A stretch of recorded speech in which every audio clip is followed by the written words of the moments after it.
Hi friends, ಎಲ್ಲರಿಗೂ ನಮಸ್ಕಾರ. ಎಲ್ಲರೂ ಹೇಗಿದ್ದೀರಾ? ಚೆನ್ನಾಗಿದ್ದೀರಾ ಅಂತ ಭಾವಿಸ್ತೀನಿ. ಅದೇನಿದೆ ಕ್ರಿಯೇಷನ್ಸ್ಗೆ ಸ್ವಾಗತ. ಶುಕ್ರವಾರದ ವ್ಲಾಗ್ ಆಗಿದೆ. ಈ ವ್ಲಾಗಲ್ಲಿ ನನ್ನ ಡೈಲಿ ರೊಟೀನ್ ಏನು ಅನ್ನೋದನ್ನು ನಾನು ತಿಳಿಸ್ಕೊಡ್ತೀನಿ.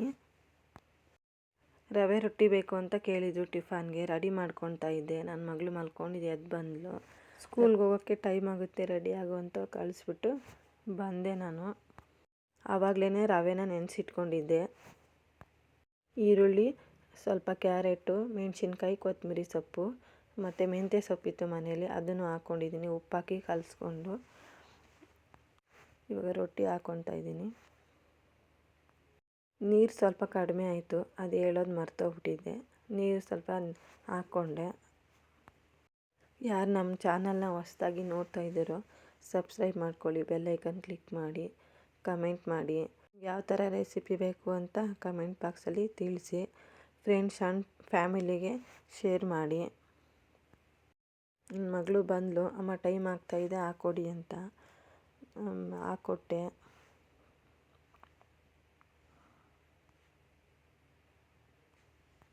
ಮನೇಲಿ ತಿನ್ನೋದಕ್ಕೂ ಕೊಟ್ಟು ಲಂಚ್ ಬ್ಯಾಗಿಗೂ ಲಂಚೆಲ್ಲ ಪ್ಯಾಕ್ ಮಾಡಿ, ತಲೆ ಬಾಚ್ಕೊಡಿ ಬನ್ನಿ ಅಮ್ಮ ಟೈಮ್ ಆಗ್ತಾಯಿದೆ ಅಂತ ಕರೆದ್ರು. ತಲೆ ಬಾಚ್ಕೊಡೋಣ ಅಂತ ಬಂದೆ. ನಾನು ಬೆಳಗಿನ ಜಾವ 6 ಗಂಟೆಗೆ ಎದ್ದೇಳೋದು. ಎದ್ದ ಮೇಲೆ ಒಂದು ಲೋಟ ಬಿಸಿನೀರು ಕಾಯಿಸ್ಕೊಂಡು ಕುಡಿದ್ಬಿಟ್ಟೆ ನನ್ನ ದಿನ ಶುರುವಾಗೋದು. ನೀವು ಕೂಡ ಬೆಳಗ್ಗೆ ಎದ್ದಿದ ತಕ್ಷಣ ಖಾಲಿ ಹೊಟ್ಟೆಯಲ್ಲಿ ಒಂದು ಗ್ಲಾಸ್ ಬಿಸಿನೀರು ಕುಡೀರಿ, ತುಂಬಾ ಒಳ್ಳೆಯದು ಆರೋಗ್ಯಕ್ಕೆ. ಇನ್ನು ತಲೆಯೆಲ್ಲ ಬಾಚಿ ರೆಡಿ ಮಾಡಿ ಇಬ್ಬರನ್ನು ಸ್ಕೂಲ್ಗೆ ಕಳಿಸ್ದೆ. ಹೊರಟರು. ಇನ್ನು ನಮ್ಮ ಮನೆಯವರು 10 o'clockಗೆ ಹೊರಟೋಗ್ತಾರೆ. ಅವರೆಲ್ಲ ಹೋದ್ಮೇಲೆ ನನ್ನದು ಕೆಲಸ, ಮನೆ ಕ್ಲೀನಿಂಗ್ ಕೆಲಸ ಎಲ್ಲ ಶುರುವಾಗುತ್ತೆ. ಪಾತ್ರೆ ಎಲ್ಲ ತೊಳೆದಿಟ್ಟು ಗ್ಯಾಸ್ ಸ್ಟವ್ ಎಲ್ಲ ಒರೆಸಿ, ಇನ್ನು ಕಸ ಎಲ್ಲ ಗುಡಿಸಿ,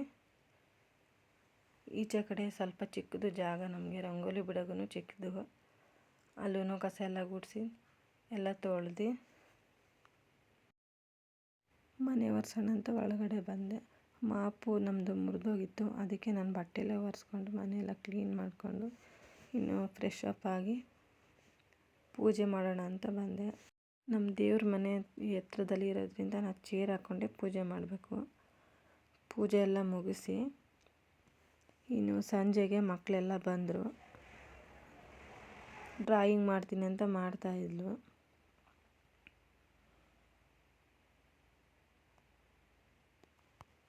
ಬನ್ನಿ ಅವಳು ಏನು ಡ್ರಾಯಿಂಗ್ ಮಾಡ್ತಿದ್ದಾಳೆ ಕೇಳೋಣ.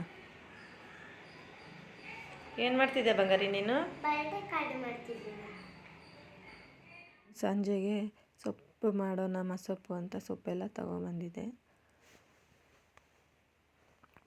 ಮಸೊಪ್ಪಿಗೆ ಹಾಕುವಂಥ ಇಂಗ್ರೀಡಿಯೆಂಟ್ಸ್ ಏನಂದರೆ, ಸೊಪ್ಪನ್ನ ತೊಳೆದು ಇಟ್ಕೊಬೇಕು. ಬೇಳೆ, ಈರುಳ್ಳಿ, ಟೊಮೊಟೊ, ಬೆಳ್ಳುಳ್ಳಿ ಎಲ್ಲ ಹಾಕಿ 2 ವಿಸಲ್ ಕೂಗಿಸ್ಕೊಬೇಕು. ಕೂಗಿಸ್ಕೊಂಡು ಒಗ್ಗರಣೆಗೆ ಕರಿಬೇವು, ಸಾಸಿವೆ, ಸ್ವಲ್ಪ ಇಂಗು, ಈರುಳ್ಳಿ, ಬೆಳ್ಳುಳ್ಳಿ ಫ್ರೈ ಮಾಡ್ಕೋಬೇಕು. ನಾನಿಲ್ಲಿ ಅವರೆಕಾಯಿ ಇತ್ತು ಮನೆಯಲ್ಲಿ, ಅದನ್ನು ಹಾಕ್ಕೊತಾ ಇದ್ದೀನಿ. ಅದನ್ನು ಫ್ರೈ ಮಾಡಿಕೊಂಡು ಮಸ್ಕೊಂಡಿರುವಂಥ ಸೊಪ್ಪನ್ನ ಹಾಕಿ ರುಚಿಗೆ ತಕ್ಕಷ್ಟು ಉಪ್ಪು ಹಾಕಿ ಒಂದು ಕುದಿ ಬಂದರೆ ಸಾಂಬಾರು ರೆಡಿ ಆಯಿತು. ಸಂಡೇ ರಿಪಬ್ಲಿಕ್ ಡೇ ಇರೋದ್ರಿಂದ ನನ್ನ ಮಗಳು ಇಂಡಿಯಾ ಮ್ಯಾಪ್ ಮಾಡಿದ್ಲು, ಕ್ರಾಫ್ಟು. ಈ ವಿಡಿಯೋ ಇಷ್ಟ ಆದರೆ ಲೈಕ್ ಮಾಡಿ, ಶೇರ್ ಮಾಡಿ, ಕಮೆಂಟ್ ಮಾಡಿ. ಎಲ್ಲರಿಗೂ ಗಣರಾಜ್ಯೋತ್ಸವದ ಶುಭಾಶಯಗಳು. ಜೈ ಜವಾನ್, ಜೈ ಕಿಸಾನ್, ವಂದೇ ಮಾತರಂ.